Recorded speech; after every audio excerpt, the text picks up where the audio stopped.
Good morning. Good morning. All is grace. In Korean, the phrase is 모두가 은혜입니다. What do you think of when you hear the word grace? We translate the Korean word 은 into English as grace or beneficence.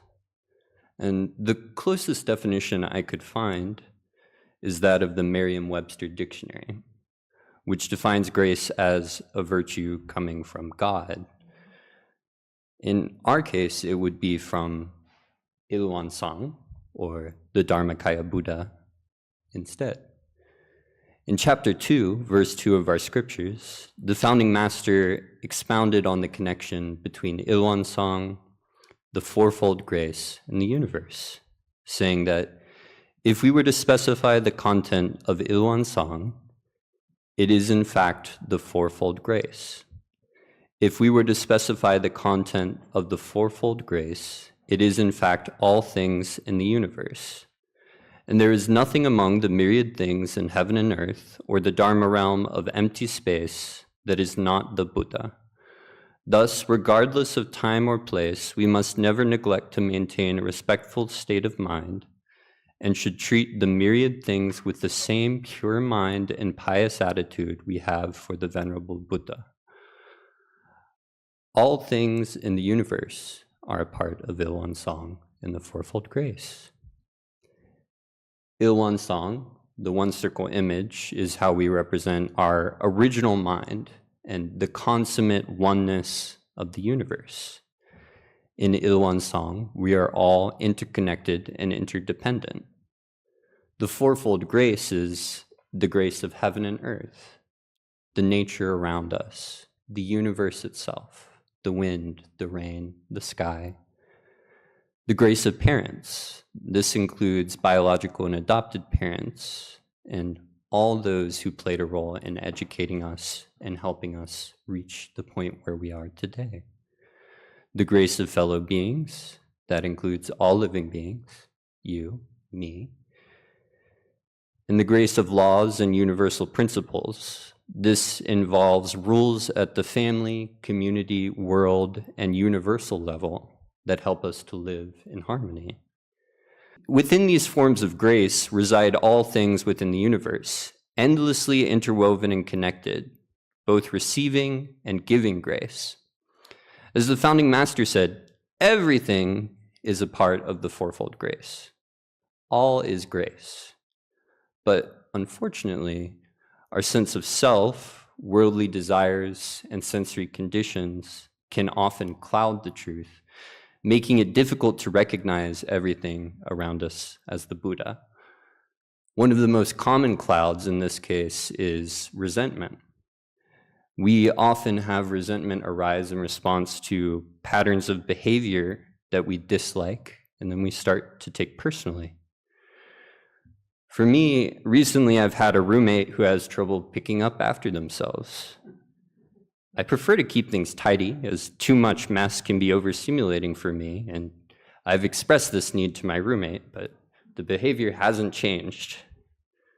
Last week, I flopped down on the couch, hoping to rest, when something bounced off my head. It was a leftover Bojangles biscuit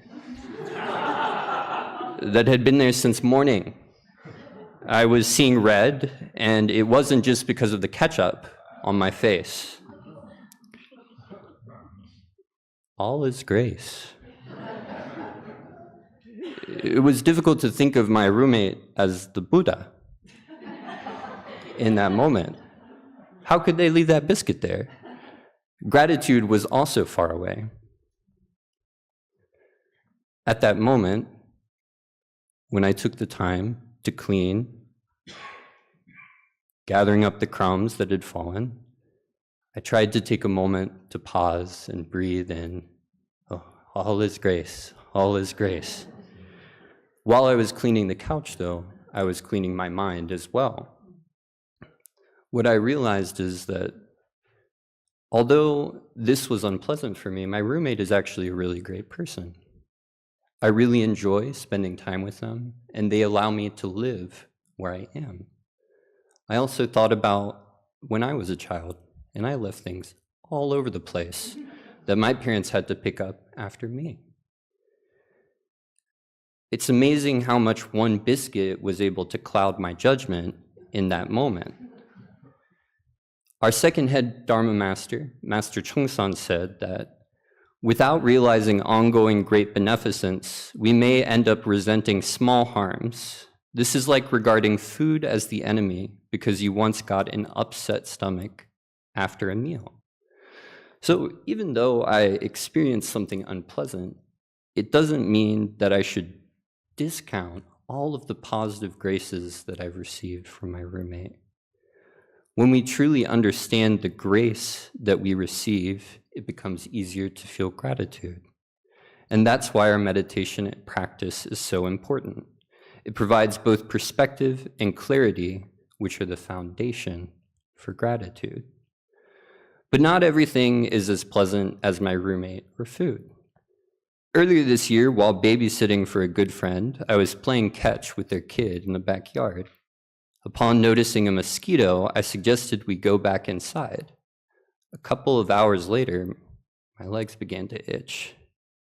When I returned home that evening, I had over 100 bites. It was 10 minutes, by the way. If you're worried, the kid only had 2 or 3.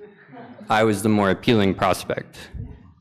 The bites itched horribly. I had to put socks on my hands so that I wouldn't scratch myself in my sleep. And as I struggled to fall asleep, pondering my life choices, I find myself thinking about mosquitoes and how the world would be a better place without them.